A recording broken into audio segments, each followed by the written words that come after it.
Today, I'm going to explain the ultimate revenge movie that shows vengeance both at its grittiest and pettiest. This is about a thriller mystery film called Nocturnal Animals. Spoilers ahead. Watch out and take care. In a busy art gallery, large and naked women are dancing on LCD screens, with some of them sprawled face down on white tables. After the exhibit, the lonesome gallery owner, Susan Morrow, looks on with a solemn gaze. The following day, Susan's in her grand home when she receives a package. It contains a manuscript titled Nocturnal Animals, along with a note from her ex-husband, Edward. According to the note, the book is different from anything he's written when they were still together, as she gave him the inspiration he needed to write from the heart. Now, he wants her to be the first person to read it. Closing the note off, he wrote that he'll be in LA until Wednesday. In the kitchen, she shares a stiff conversation with her current husband, Hutton. He asks about the package, then comments that she and Edward haven't spoken in 20 years. Even without the subject of ex-husbands coming up, Susan and Hutton act more like roommates than a married couple. Hutton doesn't bother kissing her or even approaching her. Instead, he goes on with preparing his drink. After noting how sad it was that Edward didn't remarry, Susan subtly admits that she was upset that Edward didn't come by her opening in the gallery. When she asks if he wants to go to the beach with her, Hutton just gives her a blank look before explaining that he has to fly to New York. Hutton wants to close a deal there since he doesn't want to sell any more of their properties. Susan offhandedly mentions that she doesn't really care about their art, but Hutton curtly replies that he cares, and selling them is pissing him off. Still maintaining her composure, Susan tells him that she can fill their walls with new LA artists, so people won't realize they're going broke. That way, he wouldn't have to be embarrassed. The two may look like models, but they're far from being the model couple. Their interactions are stiff and awkward, and Hutton's more concerned with keeping up appearances than he is about his wife. He doesn't even try to make it up to her. With her cold and avoidant husband, Susan's marriage is just as bankrupt as they are. At night, Susan settles in bed so she can finally read the manuscript that's explicitly dedicated to her. She imagines every detail, and the novel begins with family man Tony Hastings going on a West Texas road trip with his beloved wife, Laura, and their feisty daughter, India. But things take a sharp turn at night when they get tailed by two cars on the empty road. Eventually, one of the cars overtakes Tony's, keeping him from passing. In his stress and worry, Tony accidentally hits the car in front of them. Of course, the driver curses at him, demanding him to pull over, but Tony keeps driving. The other men won't relent. One of the cars keeps ramming into Tony's until he's forced to stop at the shoulder of the road. One of the three men steps outside the car, and he motions for Tony to roll his window down. The rugged man, Ray, casually greets Tony and asks why he didn't stop after hitting their car. Think about the cockiest guy you know, and imagine someone 10 times worse than him. He acts like God's gift to the devil, and he's the kind of guy who'd tell said devil, "I'm not stuck here with you, you're stuck here with me." One of Ray's cronies mentions that Tony has a flat tire, and Ray slyly comments that it must be from when Tony tried shoving them off the road. When India whispers to Tony that they're lying, Ray almost loses it. After loudly asking if she's calling him a liar, Ray tells Tony to drive. He realizes that they're not lying, so Ray sweetly offers to fix their tire from them. Unfortunately, Tony can't fix a tire, so the family's forced to get out of the car. Ray then calls Tony over to show him the damage he did to his vehicle. Throughout their exchange, it becomes clear who the strong and weak are between the two of them. While Tony stays meek and polite, Ray keeps getting pissed at him over his car and how uppity his family is. Tony even stays apologetic despite everything being Ray's fault. With India constantly defending her father, Ray starts focusing on her. But India eventually manages to break free, and Laura goes to comfort her. As Tony slowly approaches his family, Ray keeps taunting him, asking if Laura's the boss and crudely emasculating him. When Ray gets down on the pavement to hump it, Tony finally snaps, screaming at him to stay away. With Tony and Ray now shouting at each other, Laura runs to the car, yelling at India and Tony to go. Just as India manages to get in, Ray's men rush inside the car, too. Everything goes quiet for Tony, and he stands there, paralyzed until his daughter's piercing scream breaks him out of his trance. The car is driving away, and the remaining goon, Lou, restrains him. Suddenly, Susan closes the manuscript. She's disturbed and horrified by what she just read, so she takes her phone to call Hutton to ask him how he's doing. But during the call, she realizes that there's another woman with Hutton. After some seconds of silence, Susan quietly tells him to get some sleep. That night, Susan and Tony aren't that much different from each other. Just as Tony had helplessly watched his family get stolen from him, Susan can only sit there, unable to do anything but face the reality that she is losing her husband, too. Though Tony's having his life ruined by three thugs who spawned out of the dark underbelly of Texas, Susan's life is already miserable. And neither of them can fight against it. Back in Nocturnal Animals, Lou coldly forces Tony to drive Ray's car. They pass by a trailer along the way, and Tony thinks that his car's parked there, but Lou says it isn't. He keeps driving until they reach the end of the dirt road. Indifferent, Lou sarcastically wonders if he made a mistake before yanking Tony out of the car. Lou immediately drives away, leaving Tony to desperately try and catch up to him. After tripping and falling, Tony finally starts crying. Some time passes, and Tony's still wandering along the clearing. But when he notices a car approaching, he quickly hides in a dried-up arroyo. The car stops, and Ray and Lou step out, with Ray asking what he left Tony there for. Lou calls for Tony, telling him that his wife wants him, but Tony wills himself to stay hidden. It doesn't take long until they get back inside the car and drive off. Morning comes, and after a long and grueling time of walking, Tony manages to report the incident to an officer. He then stays in a motel, where he broods and worries in the bathroom until he breaks down, sobbing. Like Tony, Susan is distraught, perturbed, and unable to sleep. She's as heartbroken as Tony is over what happened both in her life and in the story. But unlike Tony, she doesn't cry or pour her feelings out. Susan just has that ever-sad look in her eyes. Sometime later, Tony receives a call from a lieutenant, informing him that they found his car, but there are no signs of his wife and daughter. Outside the motel, Tony meets the hard-boiled Lieutenant Bobby Ondas, who tells him that they'll drive him around so he can backtrack. Still dazed, Tony says he'll try. Together with Ondas, Tony retraces his steps, all the way back to the dirt road. Tony stops dead in his tracks when he sees a red sofa in the garbage dump. There, his wife and his daughter lie on their sides, naked and unmoving, with India's back turned to them. Stunned, Tony slowly gets down on his knees while Ondas gently turns Laura's head, showing her lifeless, bloody face. With a tear-stained cheek, Tony helplessly asks if she's all right, and Ondas doesn't answer him. Susan has to stop reading. In a subtle panic, she quickly calls her daughter on the phone just to listen to her voice. Like India, Susan's daughter lies naked on her side on a bed with red covers. Though the tragedy is what compels Susan to call her daughter, the parallels between Nocturnal Animals and her life aren't lost on her. Like her and her daughter, Laura and India are both redheads. Laura even wears the same gold cross that Susan herself has. Susan remains distraught even after the brief call, and she starts thinking back to a distant memory. It was snowing when she came across Edward in New York. Through her memory, it's revealed that she's been visualizing Tony as a scruffier version of her ex-husband. Susan asked what he was doing there, and smiling, Edward told her that he was applying for a Columbia scholarship. This surprised Susan since she expected him to be at the University of Texas. The two of them caught up over dinner. They got to talking about Susan's overbearing mother, and Edward mentioned that her mother always had such sad eyes, just like Susan. However, Susan didn't appreciate the comparison. The topic shifts, and Susan mentioned that she's too cynical to be an artist while Edward believed that she's underestimating herself. With how pragmatic Susan is compared to the more sentimental Edward, the two were opposites in their own right. But to Susan, that didn't matter. All she could see was that he had the strength to believe in her when she couldn't believe in herself. Eventually, Susan coyly asked him to come home with her, and he made a joke about her being too forward for a Texas debutante. They shared a laugh. Back to the present, Susan is lying in bed, still troubled as her thoughts drift back to Nocturnal Animals. Tony's in the police station, looking tormented while Ondas explains Laura and India's injuries. Worst of all, the two were violated, and the news makes Tony sob. Ondas feels bad for him, but he continues with his report. Ray had taken the women to a trailer they broke into, and this trailer can be a promising new lead for them. Still lying in bed, Susan thinks back to another memory, this time of her affluently dressed mother, Anne. She was berating Susan for her decision to leave New York and move to Austin. Tense, Susan expressed her plans of marrying Edward, but Anne was against it. She reasoned that Susan's too strong-willed for someone as weak as Edward. While Anne acknowledged that Edward's sweet and romantic, he didn't have money, drive, or ambition. And even if Susan didn't care about the finer things in life now, and guaranteed that she'd be seeking them later, she saw that Edward was fragile, and she knew that Susan will only hurt him in the end since the things she loved about him now will be the things she'll hate about him in the future. With a knowing look, Anne commented that she and Susan were a lot more alike than Susan thought, and when she vehemently denied this, Anne warningly told her to wait since every girl eventually turns into her mother. Decades later, Susan still has her mother's sad eyes. Day by day, she lives a hollow existence unloved by her husband and unmoved by the art and the luxury she surrounds herself with. It's only now after reading Edward's manuscript that she finally feels something more than her unhappiness. She's haunted, devastated, and in awe, so Susan lets Edward know about this through an email, where she even offers to meet him on Tuesday evening. Back in Nocturnal Animals, Tony receives an email from Ondas, which contains an image of a man. Soon, Ondas calls him, asking him if he recognizes the man whose name is Steve Adams. Pained, Tony admits he doesn't, frustrating Ondas since he's the only lead they have.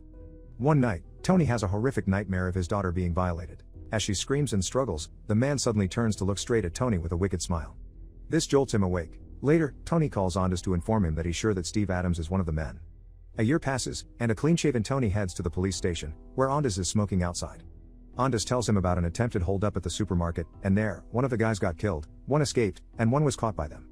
After instructing Tony to see if he recognizes the guy they caught, he says that the one who got killed was Steve Adams. Inside the station, Ondas has the different suspects lined up. Tony easily recognizes Lou, so Ondas sends everyone else away. As kind as he is to Tony, Ondas can still strike the fear of God even in men like Lou. He knows how to rough them up without ever raising his voice or drawing his gun out. His unwaveringly casual yet hardened demeanor is enough. Ondas coolly intimidates him, making the man tense and afraid. Finally, Ondas asks about Ray and Steve, and when Lou asks, who? Ondas calmly mocks him, asking if he's an owl, before making him leave. With him gone, Ondas reports that they can charge Lou with murder since he had his prints all over the trailer. Smiling reassuringly, he tells Tony that he'll keep looking for Ray. At his core, Ondas is just a man who seeks justice in the world just like Tony does. But the difference is, Ondas actively takes on the role of a protector. Too kind for his own good, Tony can't act by himself, so Andis encourages him and even acts on his behalf. At Susan's office, she remains distracted, even as her assistant, Alex, reminds her of an upcoming meeting. Alex observes that Susan didn't get any sleep, and Susan confirms this, adding that her ex-husband used to call her a nocturnal animal. She explains that she did love him and that he was a writer, but she didn't have faith in him. And in a panic, she left him for Hutton. That night, Susan is still alone in her lonely house, and she thinks back to nocturnal animals again. There, Tony and Andis stop along a deserted road. After exiting the car, Andis has a brief coughing fit, but he assures Tony that he's okay before continuing to smoke. They stand by some scruffy trees and from there, they can see a mobile home with a toilet installed on the deck, which a naked Ray is sitting on while happily talking on the phone. With Tony confirming that he's their guy, the two go on to approach Ray, and his smile drops as he demands them to get off his property. He settles down a bit when Andis shows him his badge, then invites him over to the station for some questioning. Unlike Lou, Ray shows no fear. His cool insistence that he doesn't know Tony is flawless. But sometimes, the haughty way he looks down at a broken up Tony betrays the truth. Soon, they arrive at the trailer where Ray and his buddies took Tony's family to. Andis shoves him inside, assuming that he violated the women on the bed. With Ray denying ever violating anybody, Tony suddenly speaks. He's crying, his voice trembling while he demands to know what Ray did to them. Ray looks condescending, and he stays quiet while Tony finally screams about wanting to know how they felt and wanting to know if they hurt. Unmoved, Ray smirks smugly at Tony, who suddenly punches his face. Susan drops the manuscript when she got to that part, and she thinks back to another memory. A nervous Edward asked her for her opinion of his manuscript, and while sitting on a red sofa, Susan gently suggested that he write about something outside of himself. Though Edward always encouraged her whenever she'd claim that she can't be an artist, Susan didn't extend the same support. Instead, she told Edward that he could take a break from writing since he was starting to think that he didn't have a book in him. This had Edward defensive, and he started rambling about how Susan made him feel like she didn't believe in him, especially when she'd tell him to go back to school. In turn, Susan defended herself. She asserted that she's just being realistic and asked if all he wanted to do was work at a bookstore while writing his novel. When Edward stopped pacing to stare at her, she quickly added that it was romantic, but she asked if that was it. Edward cut her off, quietly telling her that she sounded like her mother, offending her. In another memory, Susan remembers dropping her pen and Hutton picking it up for her. Returning to nocturnal animals, a disappointed Andis calls Tony to let him know that the authorities are letting Ray go since they don't have enough hard evidence. Later, the two are at a diner, and Tony's eyes are bloodshot as he speaks with Andis. He quickly mentions his lung cancer before talking about how Ray's lawyer made a deal with the DA. While Andis talks on about the case, Tony keeps trying to interject about how he never told him about the cancer, but Andis keeps focusing on discussing the case. Ever since the two met, Andis showed no interest in anything else but helping Tony, who came to him wrecked and undone, find justice. And this still rings true, even with Andis's proverbial clock ticking.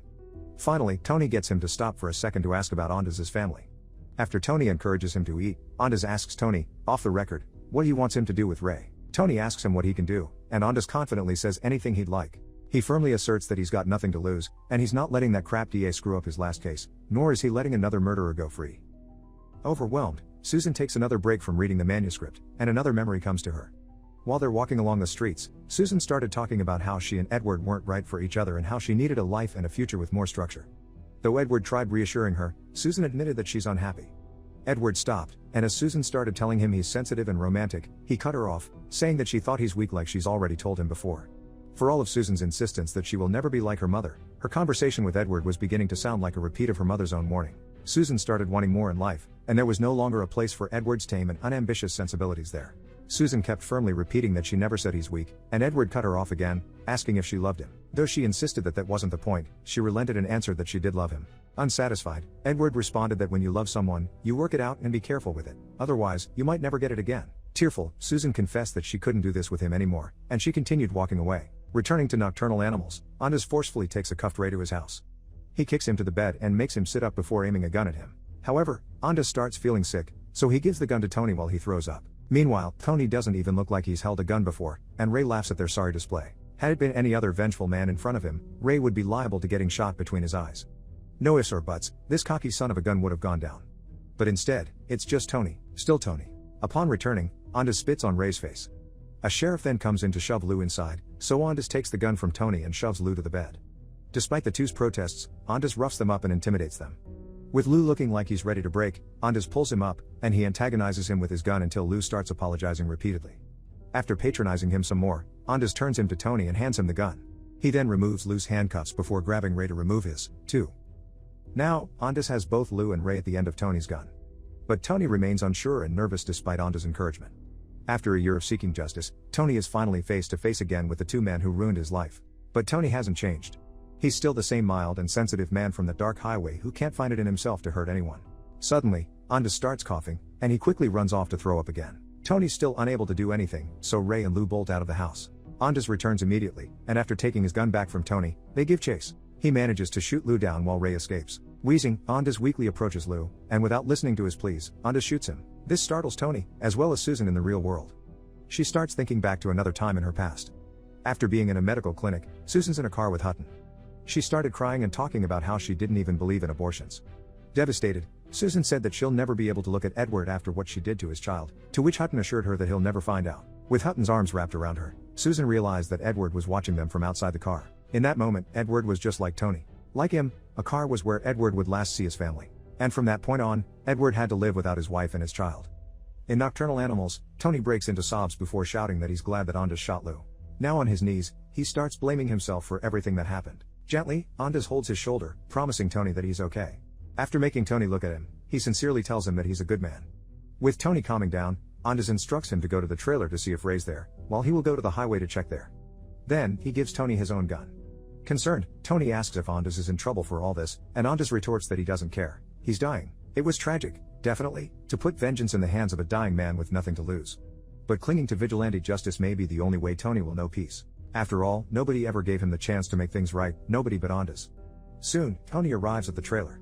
He enters quietly, and upon hearing him, Ray jolts in bed. Tony silently aims his gun at him, while Ray tries to sound casual as he asks for Tony's cop friends. Tony admits that it's just him there for the moment, so Ray immediately relaxes, clearly not scared of him and the gun he doesn't know how to use. But Ray lays off on the mocking when Tony blankly threatens to kill him. After Tony calls Ray a killer, he coldly retorts that his wife and kid had it coming. Serious now, Ray says that what happened was an accident. He has a certain pride in how people talk to him, and if they go around accusing him, he's not putting up with it.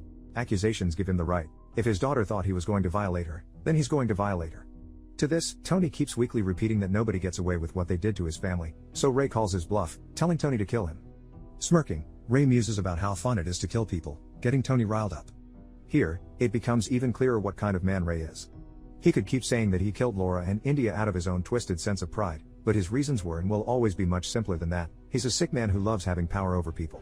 With growing anger, Tony orders Ray to get up, and Ray complies with an unfazed grin and a fire poker behind his back. Sauntering towards Tony, he smugly says that he remembers killing and screwing his wife, while Tony's too weak to do anything about it. Suddenly, Tony fires his first shot, then his second one, which hits Ray in the chest. Cursing him, Ray swings the fire poker at Tony. The next day comes, and there are flies all over Tony's body. He regains consciousness, but Tony can't see the light of the day. With his clawed and bloodied eyes, Tony's blind now. After getting his gun, he weakly gets up and walks until his foot hits Ray's dead body. He reaches over to feel the corpse before continuing to walk outside. It must have been clear to Tony that it was Ray's body he touched, but he doesn't even spend a second to relish in his vengeance. In spite of everything he's been through, Tony isn't the kind of man who would revel in hurting others, no matter who they may be. While Ray got to torment him, all Tony had on Ray was one shot that missed and another shot that killed him. Blindly staggering towards the road, Tony raises his arm. He shoots his gun in an attempt to alert Andis, but this makes him fall over. As he tries getting up, he falls again and onto the gun. It goes off in his stomach, and Tony's accidentally shot himself. Helpless and alone, Tony's heart soon stops beating. Being the nocturnal animal she is, Susan is experiencing another somber and sleepless night when she receives an email. Upon checking it, she sees that it's from Edward, who tells her to let him know when and where to meet. Time passes, and a hopeful Susan is waiting for Edward in a restaurant. She waits and waits until she's one of the last few people there. At this point, she realizes that Edward is never showing up. Tony's vengeance upon Ray has all the makings of a gritty classic. Everyone involved in the murder of his wife and daughter had died, and the ringleader who kept berating him for his weakness died by his hand. And as for Edward, Tony's revenge is his revenge because Tony's story is his story, too. Against Susan's criticism, Edward made a story that was so about himself, all while deeply moving her. Laura and India represented the family and the happiness that Edward lost. Andis represented everything that Edward should have been and the part of himself that kept seeking justice or vengeance. Ray may be Susan, the person who took everything from Edward. Like Ray to Tony, she was the person who made Edward feel like he's weak, and because he's weak, he lost everything he loved. And now that he had blood on his hands, Tony had to die, along with the good and weak man everyone thought he was. Most importantly, Nocturnal Animals became the sole connection that Susan had to better days in her past. It gave her, a deeply miserable woman, hope and escape. If she didn't find happiness in amassing her fortune, surrounding herself with art, and being married to Hutton, then perhaps meeting Edward again would bring some joy back into her life. But Edward never showed up. If Tony's vengeance against Ray was physical, Edward's vengeance against Susan was everything else. Subscribe to watch more videos like this. Turn on notifications. And leave a like, it really helps the channel out. Thank you for watching.